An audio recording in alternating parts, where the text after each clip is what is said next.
Hi, hello friends. Welcome back to Night Court Narrative.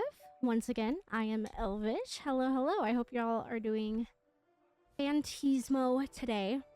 Today we are discussing The Love Hypothesis by Ali Hazelwood.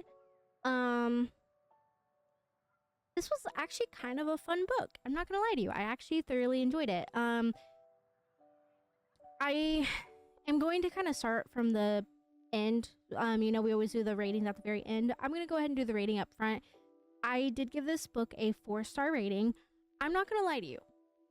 This book was pretty slow. It was pretty slow.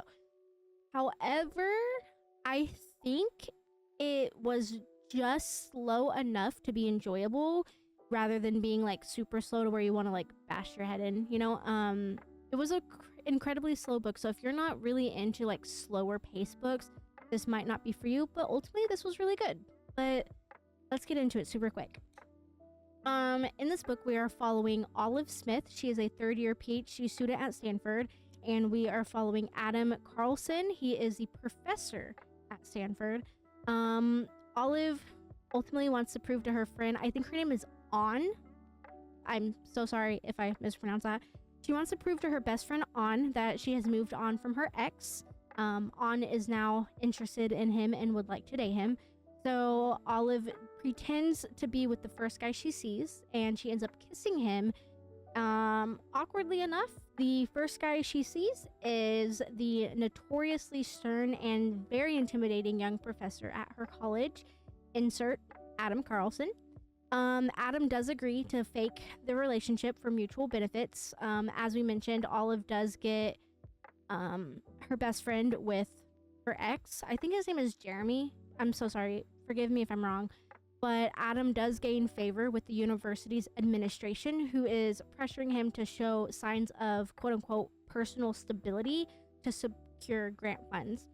Their arrangement does involve public coffee dates every Wednesday morning. They're super cute. They hold hands. They have whispered banter at academic conferences. But as always, lines do become blurred when Olive begins falling for Adam. He does end up becoming super supportive. He does have dry humor, but he becomes very vulnerable in certain situations, and it kind of overtakes his incredibly gruff exterior, if that makes sense. And, we love that. He is the epitome of grumpy versus sunshine, but that's okay. And obviously, spoilers, but conflict does arise in the book when Olive's work is threatened by one Dr. Tom Benton. He is a powerful professor with a history of harassment and unfortunately is also Adam's mentor. Eventually she gathers the courage to speak out and to expose Tom for his disgusting ways, and also with the toxic dynamic of her department. And yeah, the story basically ends with the two of them admitting feelings for one another, and they have a relationship.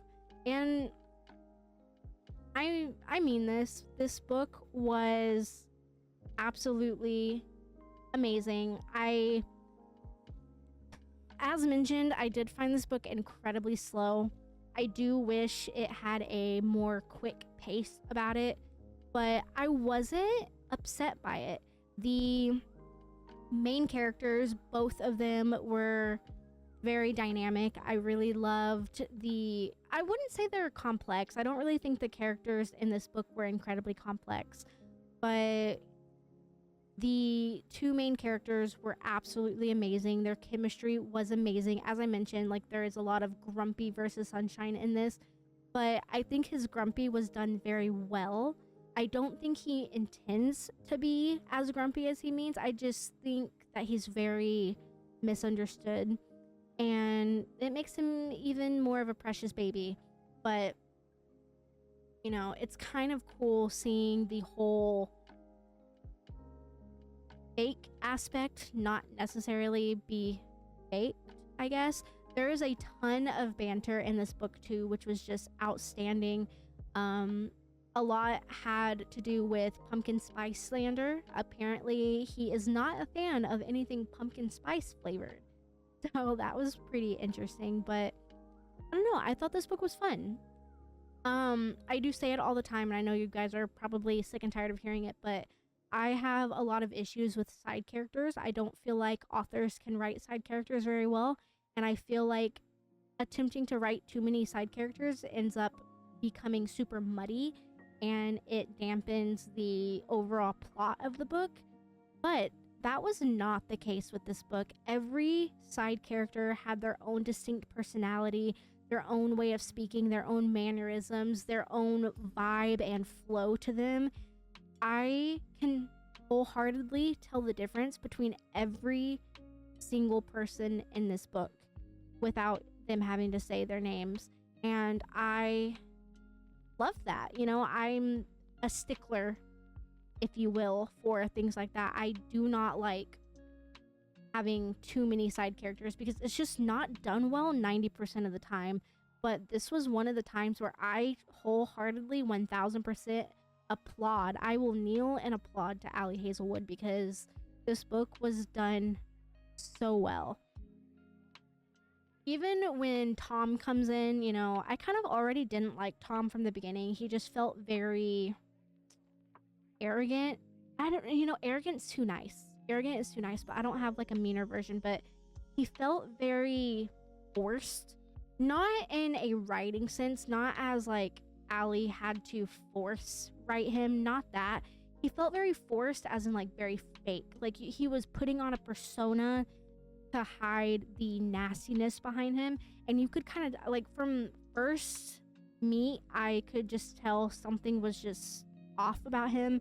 And unfortunately, I was correct. You know, he ended up being the bad guy, but I really, really liked Adam a whole lot. I really liked Adam. I really liked how he was more subtle about it, but he's the whole touch her and I won't kill you, but I will point my finger in your face and you'll get a stern talking to type person. He was very dad-esque, and I loved it. I really, really enjoyed this. I even have one of the side characters, oh my goodness, I can't remember his name right now. Holy shit. So he is On and Olive's best friend. He is also now dating Adam's best friend, which is phenomenal. But he was a breath of fresh air. There was a moment where he did kind of annoy me. I don't want to say it was banter. I don't know if it was banter or the whole I'm your best friend, I know better type deal. But there was a moment where he did kind of annoy me, and I'm like, okay, bro, like you're taking it way too far, and I kind of rolled my eyes at it. But then later on, seeing even his development, like I'm literally talking about like every single character, including side characters, had some sort of development throughout the book, and you don't see that very often. Like that is very rare for an author to be able to do that. So even seeing his progression throughout it, and Adam's best friend, which is this character's boyfriend, I cannot remember his name. Seeing their progression was fantastic, and I don't know, the dialogue in this book was very well written. It felt very natural. It felt as if you were either watching a movie or listening to your own friends talk. But it was very natural. Nothing in this book felt too much. There was even some spice towards the end. The spice was not forced at all. There wasn't even really a lot of spice. I wouldn't say this book is very spicy. I would say this book is like maybe a 3 on a scale of 1 to 10 spice. There really wasn't a lot.